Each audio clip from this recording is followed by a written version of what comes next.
Gentlemen, welcome to our channel. If you, like me, do not support adultery and believes that cheaters should be fully responsible for their actions, then like this video and do not forget to subscribe to the channel. Well, let's get started. Hello, my name is Jim Niddles, and this is my amazing story. It is amazing that, being satisfied, we do not notice the hidden truths surrounding us. And suddenly, without warning, everything collapses when you stumble upon the revelation that your wife was unfaithful. As if that wasn't enough, I first suspected my 16-year-old daughter and her friends of sneaking into the basement to treat themselves to a beer I made with my own hands. But to my surprise, when I watched the footage taken by the camera installed in the basement, I found that my wife was enjoying my beer with her secret boyfriend. An unexpected turn of events, isn't it? As an intriguing piece of news, let me share the heartbreaking story of my friend JT. He also lives in Atlanta, and we are both members of the local beer club. Imagine his shock when he learned the terrible truth that his wife, with whom he had lived for a quarter of a century, had betrayed him for more than 2 decades. At a recent meeting of our beer club, he plucked up the courage and shared his personal experience with us. Among the many valuable tips that he expressed, one stood out in particular. Take off your rose-colored glasses and carefully study the state of your marriage. This remark struck a chord with me because I also have my own story. My name is Jim, and I have been happily married to Karen for almost 28 years. Together, we gave birth to 3 beautiful children. Life seemed idyllic in every way. Karen, the epitome of elegance and grace, comes from a rich and noble family. Despite her 49 years, she radiates an ageless radiance that can easily deceive anyone who thinks that she is only 35. As for my upbringing, I can't say for sure whether I belong to the middle class or not. But I was lucky enough to grow up in a caring family living in a cozy town near Atlanta. I am the younger brother in a family with 2 boys. Our upbringing was very peculiar as we lived next to our beloved grandparents. My father, by the will of fate, worked conscientiously in the respected grandfather's hardware store. Following a family tradition, my brother Ken and I started helping out at the store after school and on weekends. Ken, in an effort to broaden his horizons, continued his education at the Georgia Institute of Technology and became an experienced electrical engineer, currently working for a well-known paper company in South Carolina. Inspired by the footsteps of my wonderful older brother, I also set off to Georgia Tech as a computer science specialist. Among the huge number of memories associated with my hometown, one thing stands out vividly: the presence of Joey, a typical well-to-do child in every small town. I had no idea that in the end Joey and I would form such a strong friendship that it would overcome time and age. We became inseparable best friends from the age of 3. While my academic quest led me to the Georgia Institute of Technology, Joey chose Emory University, paving his own path of intellectual search. By the will of fate, I found myself in the role of Joey's matchmaker during his visits to my part of the city. In turn, he kindly reciprocated when I dared to enter his territory. I had no idea that one of the blind dates that Joey arranged for me at Emory, namely Karen, would captivate my heart like no other. It was the only blind date that prompted me to call for a repeat appointment. Throughout senior year, Karen and I treasured every moment we could snatch from our busy schedules. The more time we spent together, the more I became convinced of my desire to spend my whole life with this extraordinary woman. But before I had the courage to make an offer, I had to overcome one obstacle. Instilled in me by my grandfather, grandmother, and parents the virtues of diligence and responsibility, I felt obliged to take care of providing for my future family. Karen came from a wealthy family and never knew what financial responsibility was. But my pride and principles did not allow me to live off the wealth of her parents. If Karen had agreed to marry me, we would have had to make our own way without any help from her family. Fortunately, she happily accepted the offer. Since early childhood, I was taught that it was important to save money for the future, and I diligently saved 10% of every penny I earned. It was with part of these savings that I bought an engagement ring for Karen, a symbol of my devotion and love. The very next day after I proposed, we plucked up the courage and broke the news to her parents. While Karen and her mother were radiating excitement, immersed in wedding plans, Karen's father and I respectfully withdrew, giving the women the opportunity to enjoy the conversation in peace. After I shared the good news with Karen's parents, her father kindly invited me to his office for a private conversation. He showed genuine interest in my plans after graduation, and I willingly told him that I had accepted a job at a well-known corporation right here in Atlanta. He noted with satisfaction that he was familiar with some of the leaders of this company. During our conversation, time seemed to slip away, and in the end, it was time to say goodbye. Karen and her mother set off to prepare for the wedding, which lasted 14 months, leaving enough time for a thorough study of every detail. In the meantime, I focused on developing my budding career, knowing that the next year promises me promising prospects and opportunities. 3 months after our first conversation with Karen's parents, Ben sent another invitation to study, which aroused my curiosity and anticipation. He confessed his affection for me, acknowledged Karen's sympathy, but stressed that his duty as a father is to protect his daughter and their family. Perplexed, I pondered the meaning of his words. At that moment, he handed me a piece of paper, a marriage contract, which he asked me to sign. My father's words echoed in my head, advising me never to sign anything without careful study, questioning, consultation, and deliberation. While I was reading the contract, he was patiently waiting for my decision. The document stated that in the event of the dissolution of our marriage within the first 5 years, I was entitled to an amount of $100,000.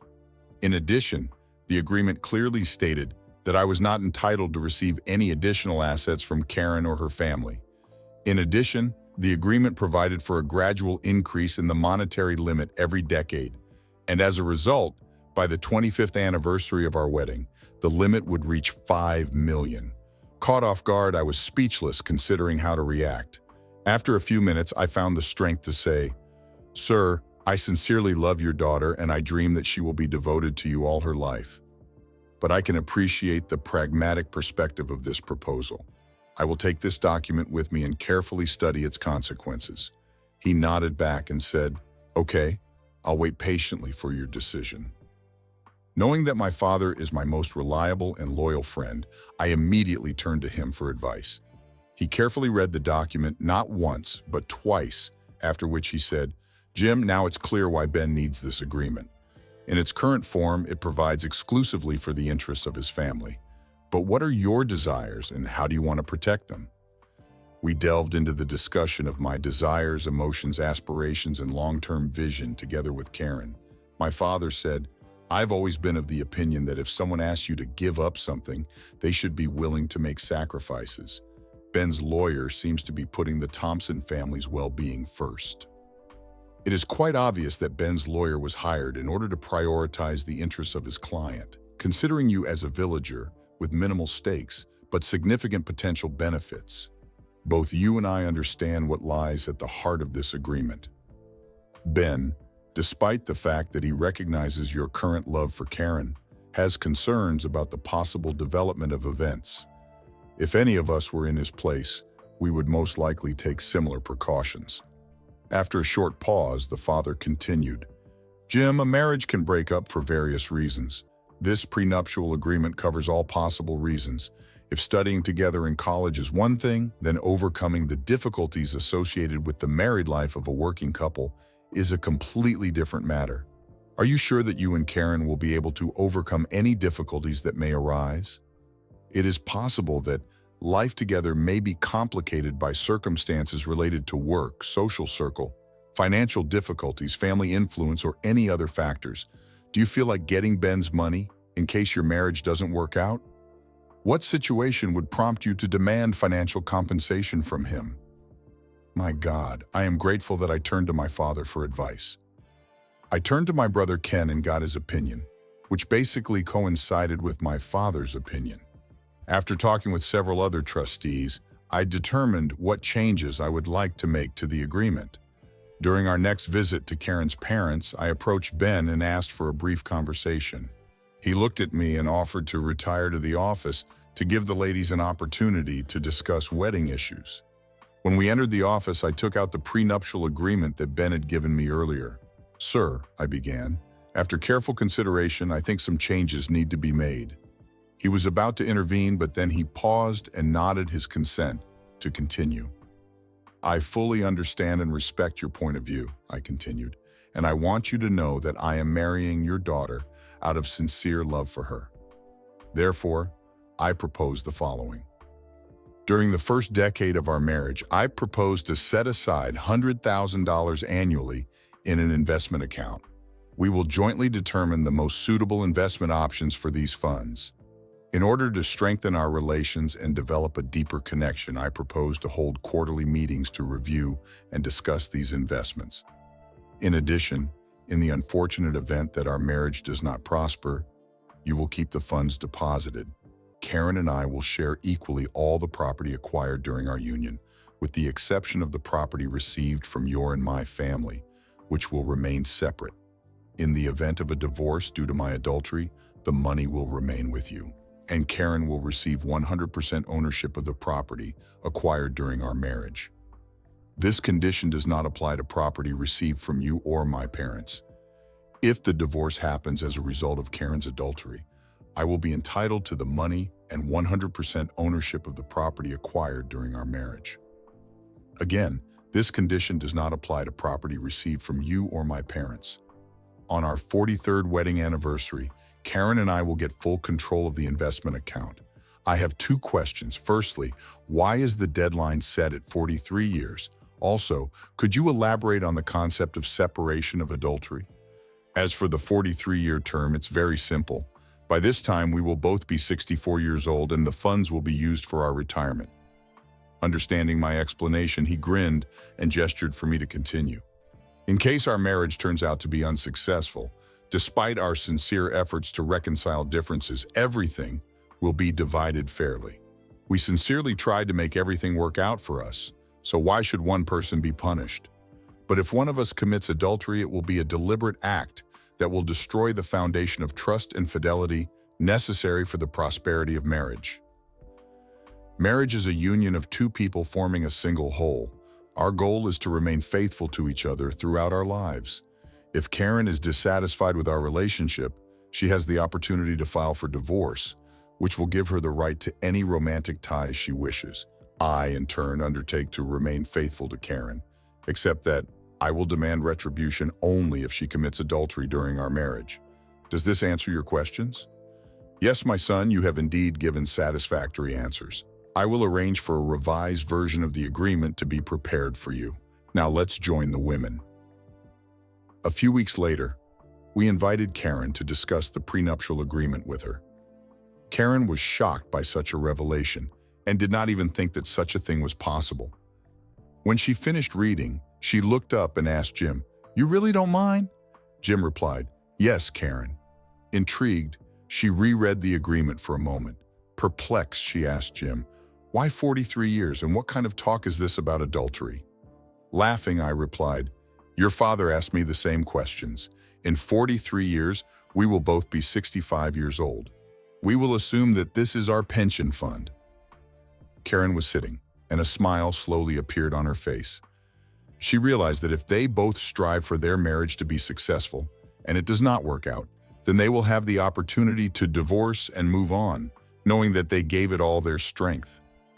Adultery is a conscious act of treason when a person secretly deceives his partner about his location and communication.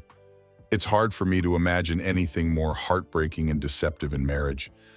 If I'm not enough for you, or if you want someone else, I beg you to have an open conversation and file for divorce. I don't want to be disrespected and make a fool of myself. My love for you remains unchanged, and I expect the same loyalty from you. Our wedding day was filled with joy, and the honeymoon was just magical. And now we have been married for almost 28 years, and we have 3 children. Our eldest, Dan, who is now 26 years old, bears the surname of my late father. Benny, at the age of 25, who enjoys outdoor activities, currently works in one of Ben's companies. Ben, realizing Benny's potential, actively mentors him to eventually become the manager of the family business. In addition, Benny has recently been accepted to the MBA program, which he will start this fall. Interestingly, the name Benny comes from the name of Karen's father, which gives his personality a special shade. This event brought great joy to my father, as he is very glad that he has a family member who can continue the legacy of the farm and hardware store. In contrast, my brother and I chose to leave the farm as soon as we had the opportunity. Also, our unexpected child Emma recently turned 18, and I have to admit that she has an amazing ability to effortlessly influence me. Our daughter is the most outstanding athlete among our children, and she has received a full scholarship to play football at UNC starting next year. When our sons left for college, I turned the playroom in the basement into a charming beer pub. My wife Karen and I are very happy to hold meetings, and the pub has become a favorite vacation spot for our family and friends. But in the last few months, I have been under the suspicion that someone is stealing my carefully prepared beer. Although I don't keep strict records, this suspicion has intensified. Having prepared several bottles for the beer club meeting, I was horrified to find that there was not a single bottle of IPA among them. During an evening meeting, I reached out to Fred Jones to discuss my concerns about my 18-year-old daughter sneaking a beer from my beer bar. I asked Fred if he allowed his daughter to drink beer, to which he replied that if he wanted to let her try it. Interested in my suspicions, Fred asked about the reasons for my confidence. I explained that whenever I went out of town, the beer mysteriously disappeared. But I quickly dismissed the possibility that it could be Karen, as I had never seen her drink a whole glass of my beer. Karen always preferred wine. On the other hand, the boys who visit my pub seem to like beer, and I often send them home with a case of beer each. Thus, Amy and her friends remain the only potential culprits. I have a great idea. We can install a motion-controlled surveillance camera in the beer hall to catch her in the act. Can you set up the camera tomorrow morning while Amy is at school? Will 11 a.m. be suitable? Thank you in advance. I'll be waiting for you tomorrow at 11 a.m. Frank was punctual and efficiently installed everything in just 15 minutes. He also took the time to teach me how to operate it, which took about 20 minutes. Do you think we should tell Karen about the camera? I think it's better not to, as she might accidentally reveal it to Amy. By the way, when are you planning your next trip? I'm going to Cleveland next week. I'm flying out on Wednesday and coming back on Thursday. Have a good trip, and let me know if you manage to capture her on film. We left the system running while we went out for lunch. For the next 2 weeks, every time I visited my pub, I drank beer and looked through the records. Only the cleaners who came in on Tuesday and Friday mornings, as well as myself, got on the tape. I arrived home from Cleveland only at 1 o'clock on Friday morning due to a flight delay of 2 hours. I spent Friday working in the office. In the evening, Karen and I had dinner with her parents and then attended the performance. According to my recollections, we had a barbecue at home. After the Sunday service, I dozed off in a comfortable chair, returning home. On Monday evening, when Karen was at a meeting and Amy was at soccer practice, I decided to watch the tape. But after 5 minutes of watching, my whole reality collapsed. I was expecting to see Amy and her friends, but to my horror, the recording showed Karen walking into the pub, intertwining her fingers with Jerome. It is worth noting that Jerome, along with his wife Diana and daughter, moved to our neighborhood about 8 months ago. My world turned upside down when I saw my wife, leaning over the arm of my favorite chair, engaged in an intimate act with Gerald. I was numb from shock and began to stare blankly at the screen, unable to realize the situation unfolding before my eyes. It was only when it dawned on me that I was actually watching a recording of Sadie's barbecue that I was able to get out of my stupor. Disappointment gripped me, and I regretted that I had not installed an audio recorder next to the camera. My initial shock turned into anger, and eventually it turned into rage. Throughout my upbringing, my father always emphasized that you need to solve problems with a clear mind and not let anger control your actions. First of all, it is necessary to collect all the necessary information and thoroughly understand the problem. It is very important to make informed decisions. In anger, people often do stupid things. To get concrete evidence, I decided to take a break to calm down and review the recording, taking deep breaths to recover. It became clear that this was not their first incident. While Jerome was getting dressed, Karen brought him another beer and began to dress herself, and he continued to drink my beer. This audacious man not only showed disrespect to my wife, but also took advantage of the situation, drank my beer, and treated himself to my bottles. At this point, I stopped recording and immediately contacted Frank. He answered on the third ring. Frank was on the other end. "Hello, this is Jim Nettles," I said. "Do you have a few minutes?" Frank answered in the affirmative, and I asked further, "Did you catch your daughter stealing beer?" My answer surprised Frank. "No," I said in a worried voice. "I found my wife with a neighbor, and I need your professional services." Expressing sympathy, he said, "I'm sorry to hear that. What do you need?" I answered Frank directly. "Everything. Can we meet sometime tomorrow?" I paused for a moment to check my schedule. "Wait," I said to Frank. "Let me consult my diary." After a quick check, I suggested a time. "How about 4 o'clock tomorrow?" I asked. Frank agreed and said, "Great, see you then." Before ending the conversation, I asked Frank, "What do I need to take with me?" He presented a list of items. The tape, his name, address, phone number, work address, Karen's schedule, and when you leave town again. After confirming our plan, I said, "See you at 4. Fortunately, Karen hadn't come home yet, which gave me an opportunity to collect my thoughts and regain control of my emotions. About an hour later, Amy came downstairs, informing me that she had come.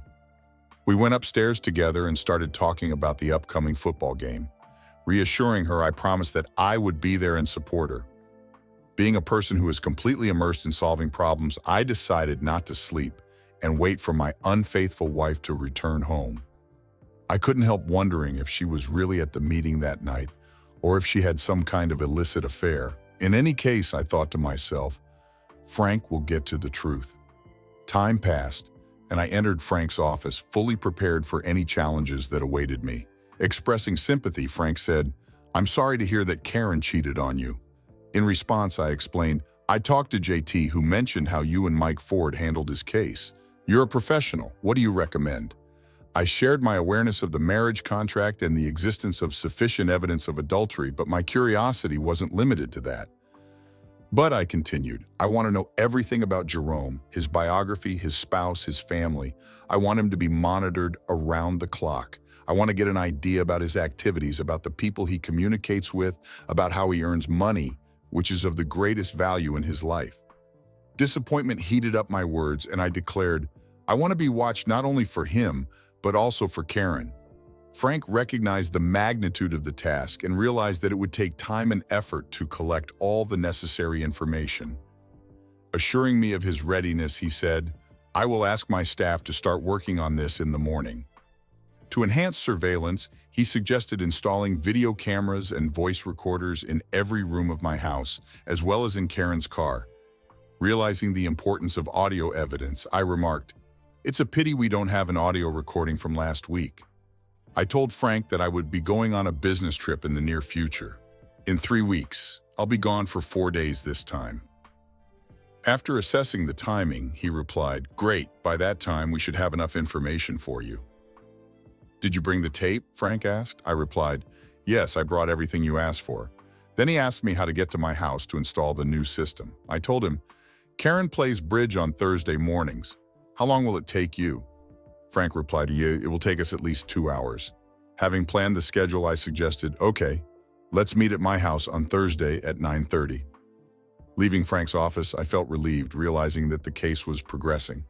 Now, all that remained was to wait. 3 weeks later, I finally said goodbye to my wife and went on a trip to Austin, Texas. The past 3 weeks seemed like an eternity, burdened with anticipation and anxiety.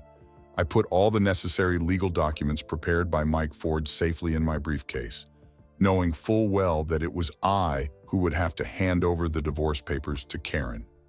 Instead of going to Austin as planned, I stopped by JT's, knowing that my marriage would be annulled the next day. As expected, Frank soon arrived to deliver the long-awaited news. It was shocking that less than 45 minutes after my departure, this freak came to us, and they engaged in intimate activities in our own bed. To make matters worse, Karen brazenly demanded that he spend the next night with her under the pretext that our daughter Amy was going to spend the night with a friend. After carefully considering my options for countless hours, I finally came to a decision on how to deal with the exposure of Karen's infidelity. To tell the truth, I really wanted to kick them both out of the house, leaving them naked on the street. But I chose a more civilized approach. In the afternoon, I contacted Karen's father and asked for a meeting at his office. Sensing the seriousness of the situation, I explained that I had encountered a problem and needed his advice in private. Having agreed to meet in the evening at 6:30, he prepared for our conversation. When I drove up to his office, Ben, Karen's father, met me with a puzzled expression on his face. He felt that something important was going on because I had never asked for a meeting in his office before. Addressing him with respect, I said, "Sir, for all 29 years, I have always considered you to be another father in my life.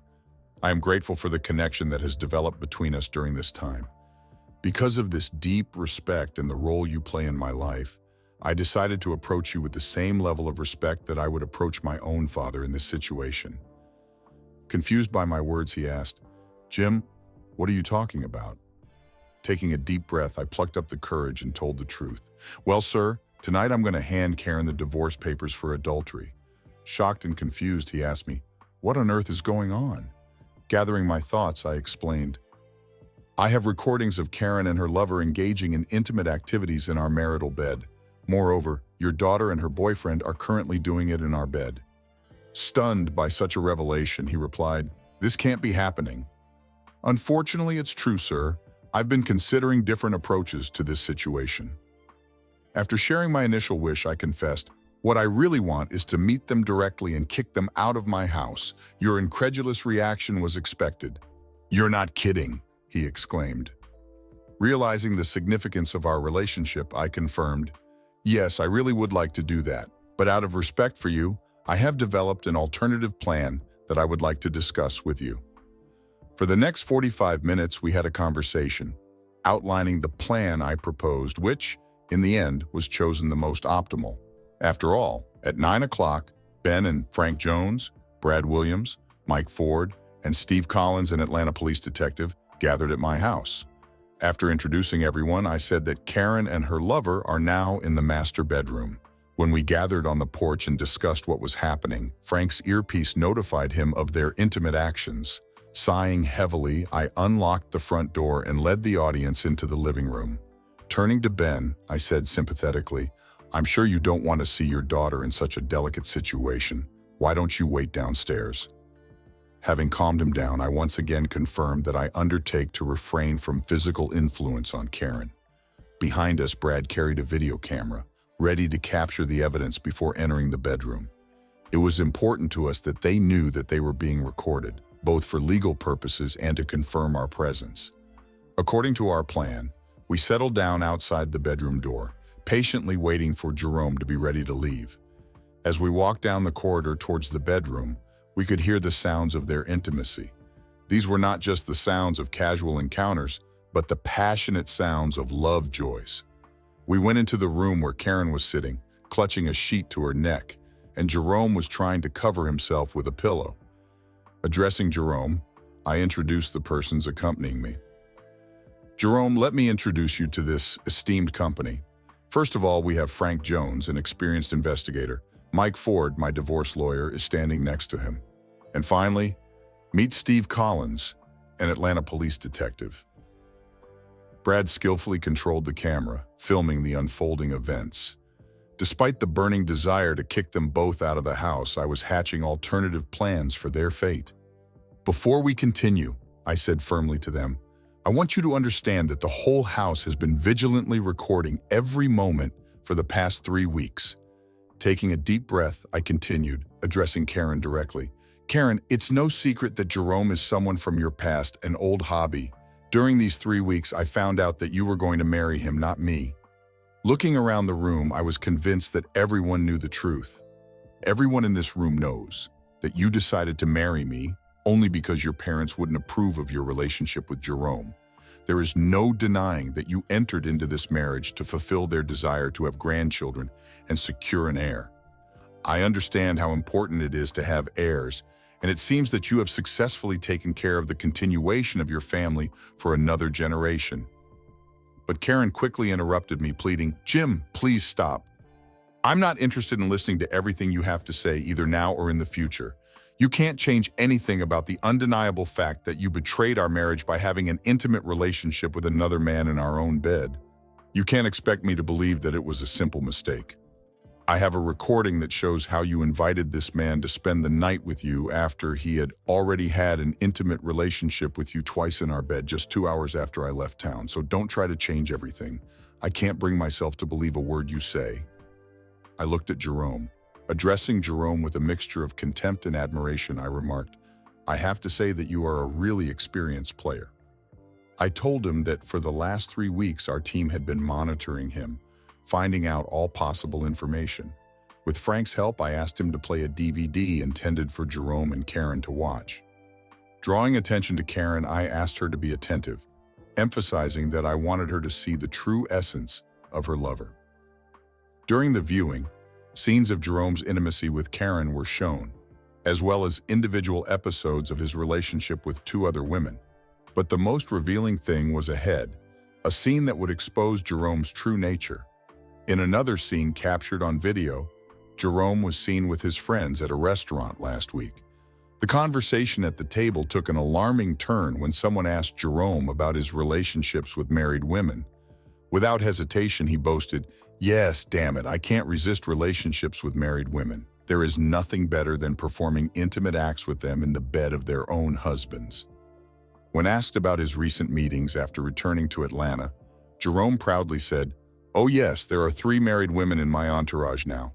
Interestingly, one of them is the one that you all may know. Remember Karen Thompson from college?" Confirming their memories, someone said, "Yes, isn't this the woman who shamelessly visited our apartment on her wedding day so that you would do such things?" Jerome gleefully agreed, stating, "Yes, this is exactly the woman I'm talking about." With a mixture of disbelief and disappointment, I continued to share my knowledge. "I've been sleeping with her for the last 5 months. Can you imagine?" The weight of this discovery hung in the air as he paused for a moment. "She's my neighbor," he said, adding another layer of deception to the already painful truth.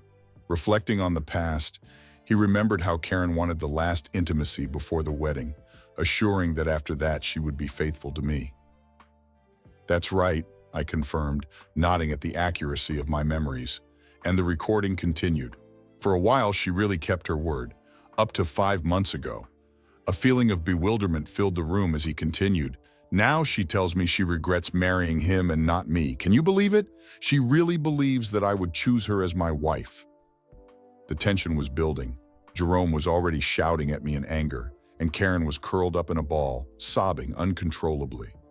Frank and Steve quickly approached Jerome, ready to help if necessary. Interrupting Jerome's outburst, I sternly told him to be quiet. "Jerome, we're almost done. Just calm down and listen. We are not going to resort to physical violence unless absolutely necessary. Trust me. But you should know that your sons-in-law have their own plans for you," I explained, emphasizing the seriousness of the situation. "Your wife and her brothers were far from thrilled when we shared the information with them." After telling him to get dressed, I noted that his transport should have already arrived. But before he leaves, I wanted to make sure that he understands the severity of the consequences. "Before you leave, I should clarify that I have distributed copies of the evidence to the husbands of 2 women with whom you were involved, as well as to your wife." Shocked by my statement, Jerome flushed with anger and began to threaten me. Taking a step back, I calmly replied, "Be careful, Jerome. You just threatened in the presence of my lawyer and a police detective." I intervened to make Jerome understand the seriousness of his threat.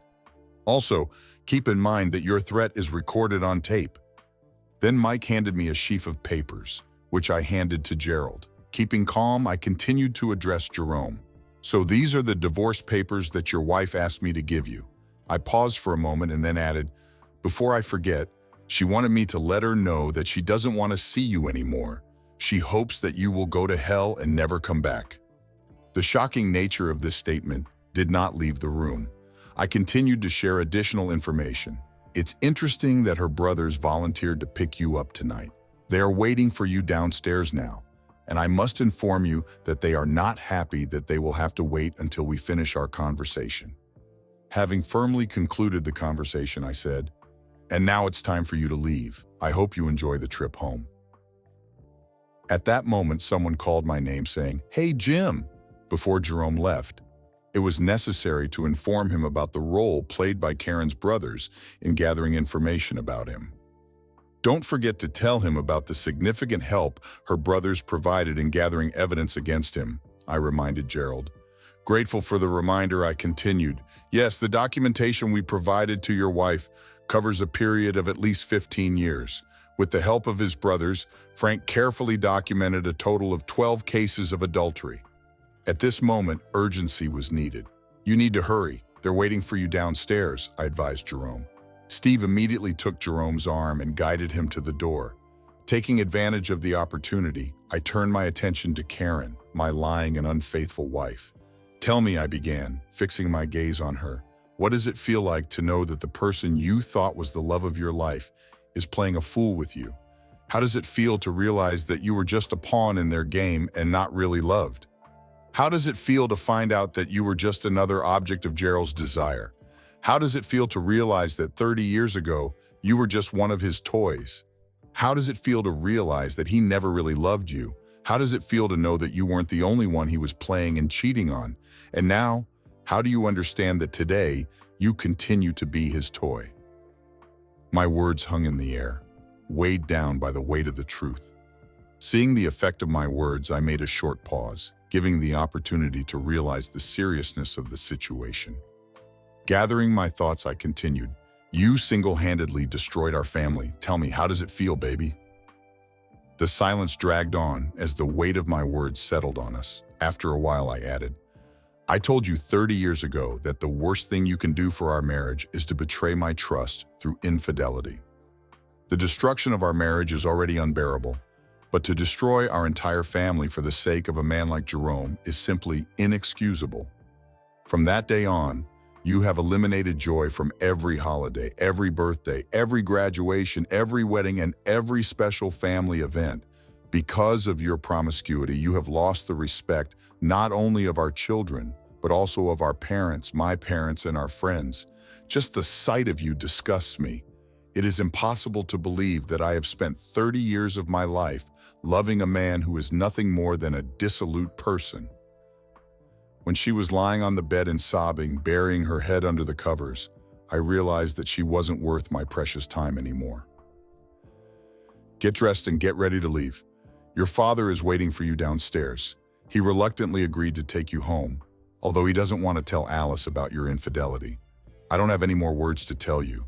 You have 5 minutes to put on the same clothes you were wearing when you let your lover enter our house tonight. And this is your only way out if you don't want me to forcibly escort you downstairs. Be sure your father is aware of your actions and knows the truth about your behavior. Now please hurry up and get dressed, as you have only 4 minutes left. I earnestly ask you to fulfill this request. Let me wear something else, please. I understand that time is running out, but I can't get dressed when everyone is looking at me like that. Take into account my request. These people have already seen candid videos of you with your lover. However, time is running out. Get dressed immediately. I must say that to call Karen's outfit outright would be an understatement. She was wearing a sheer blouse, a very short leather skirt, and huge 4-inch heels. When Ben saw her, his reaction spoke volumes. Turning away in shock, he whispered, "Oh my God. Jim, I'm afraid to take her home in this condition. Her mother may be very upset." This is definitely a difficult situation. On the one hand, I wanted her to leave dressed inappropriately, but on the other hand, I want to show respect to Ben and Alice. There was silence in the room. Everyone was waiting for my answer. Ben, I understand your situation. Steve, could you take them home in Ben's car if I follow? It's not a problem. Since I deeply love and respect your parents, I'm willing to give you 10 minutes to go upstairs and change. Let the countdown begin. With gratitude, she hurried upstairs. When she came back down, she was dressed more conservatively, like a typical soccer mom. I approached her and carefully took off her wedding and engagement rings, explaining that she did not deserve them. When she reached for her purse, I advised her to leave it. She will leave only in the clothes she was wearing. Ben came up to me, shook my hand, and thanked me for letting her change. He promised that he would decide everything further. One of the most difficult tests for me was to tell the children the news about their mother's infidelity. Seeing the suffering in their eyes, trying to answer their questions, and watching them deal with the betrayal committed by their own mother was truly heartbreaking. Karen's infidelity not only destroyed our marriage, but also deprived our children of a stable family. The reaction of my parents mirrored the reaction of my children, which further increased the pain. In the end, Amy made the decision to give up her football scholarship from North Carolina and join the Emory football team just to stay close to me.